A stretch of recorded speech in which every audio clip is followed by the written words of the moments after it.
BNP Paribas, partenaire des plus belles histoires de Roland-Garros. Aux côtés des ramasseurs de balles depuis plus de 50 ans.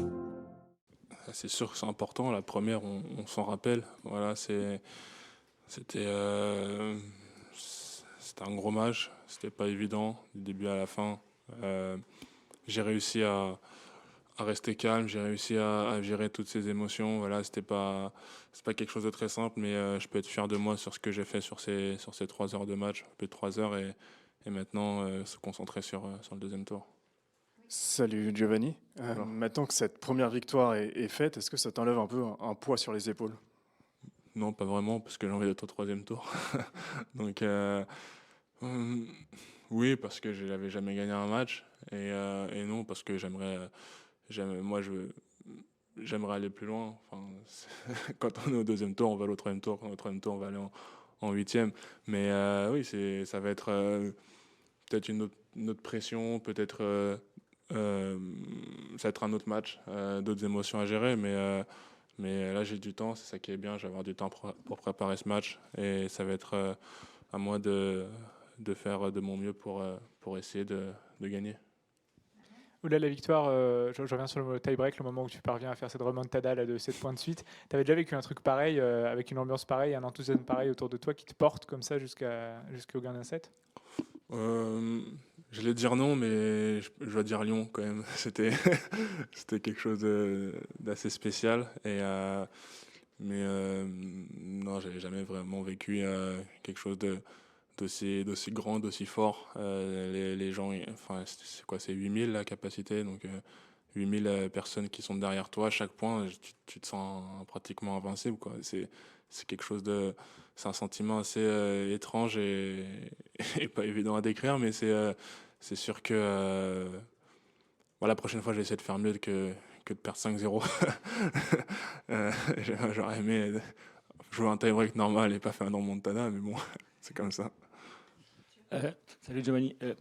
Par rapport à l'Inter battue, bon là elle était beaucoup plus lente qu'à Bordeaux, j'imagine, mais j'aimerais savoir par rapport aux surfaces, est-ce que quand tu es sur terre, tu as quand même une stratégie différente un peu, ou est-ce que ça reste toujours la même stratégie pour toi? Hmm, La stratégie reste la même, mais après, c'est à moi d'apporter des variantes. Euh, je vais utiliser mes secteurs forts, je vais utiliser mes qualités, et c'est sûr que il y aura des trajectoires différentes, il y aura des angles différents. C'est à moi d'adapter tous ces petits paramètres-là pour être un bon joueur sur terre battue, enfin un meilleur joueur sur terre battue. Et ouais, mais là, à la fin du compte, la, la stratégie reste la même. Ouais. Aller de l'avant. Salut Giovanni. Bonjour.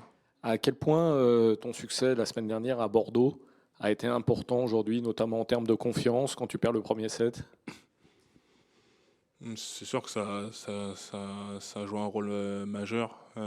J'ai pas gagné beaucoup de matchs cette année. Là, le fait d'enchaîner 4 victoires de suite, ça m'a fait beaucoup de bien. Et de voir que j'avais un bon niveau de jeu aussi. C'est sûr que dans les défaites à la suite là, que j'ai eu pendant 2 3 mois, parfois le contenu n'était pas bon, parfois il était un peu meilleur, mais contre Thompson déjà à Rome il y avait une amélioration, même si je perds le match, ça montrait quand même que j'étais dans la bonne voie et qu'il fallait continuer. Voilà, après le tennis c'est un sport qui est dur, et c'est sûr que Bordeaux m'a beaucoup aidé et ça m'a permis de gagner encore plus en confiance et pour développer mon jeu. Bonjour Gio. Là, il y a la libération de la victoire, forcément, mais comment rester dans ta bulle, dans un grand chelem à la maison, avec évidemment la pression de la famille, des Français autour de toi? Comment tu vas faire?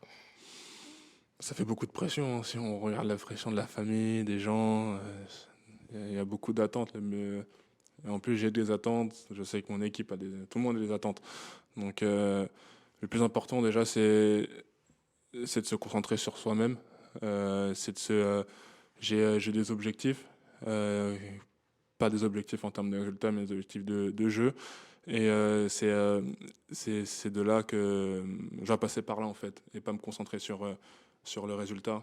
C'est sûr que tout le monde aimerait voir des Français en deuxième semaine ou même mon coach ou même ma famille. Mais pour arriver en deuxième semaine, il va falloir que je mette des ingrédients, faut que je mette des ingrédients sur le jeu et que je mette, que je mette je mette des choses sur la table pour pouvoir gagner. Et c'est comme ça que je vais pouvoir répondre aux attentes, même si c'est pas vraiment la préoccupation pour moi et mon équipe. Oui, une question de nouveau sur Bordeaux. Tu nous as fait un peu une Osaka finalement, qui est allé à Saint-Malo, qui était redescendu d'un niveau pour mieux rebondir. Est-ce que tu peux un peu détailler en quoi ça t'apporte quelque chose? Est-ce que le fait d'aller en Challenger, c'est moins d'obligations médiatiques? C'est peut-être, bon, tu as dit, c'est aligner plusieurs victoires aussi. Qu'est-ce qui peut te relancer en descendant d'un échelon une semaine?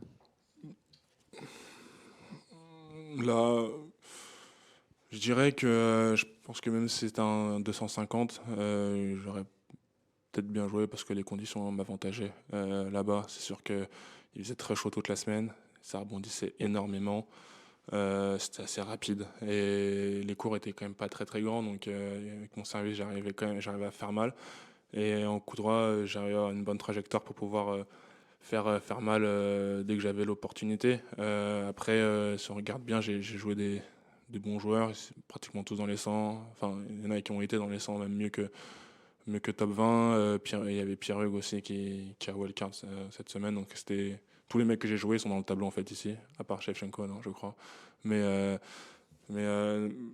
c'était des matchs, je dirais pas pièges, parce que c'est des très bons joueurs. Il fallait juste que je savais que j'avais un bon niveau de jeu. C'était maintenant, il fallait le mettre en place en match. Et j'ai réussi à le faire et je peux être fier de cette semaine. Après, chaque semaine est différente. Ça se trouve, j'ai fait un bon match contre Félix, mais c'est comme ça.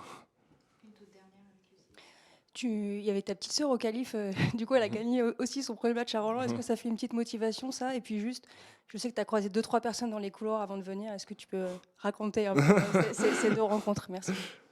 Oui, quand elle a gagné, j'ai envoyé un message sur le groupe familial. J'ai dit que ma sœur a gagné un match avant moi et que ça, j'aimais pas du tout. Et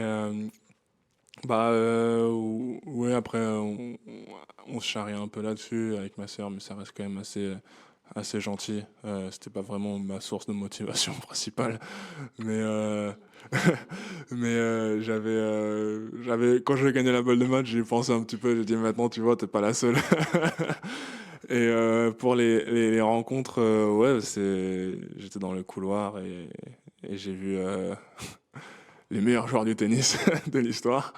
C'était assez impressionnant. Voilà, on redescend, on revient vite sur terre quand on croise ce genre de personnes. C'était un moment court mais très intense. Et la prochaine fois, j'espère que je serai un peu moins timide pour pouvoir leur poser des questions.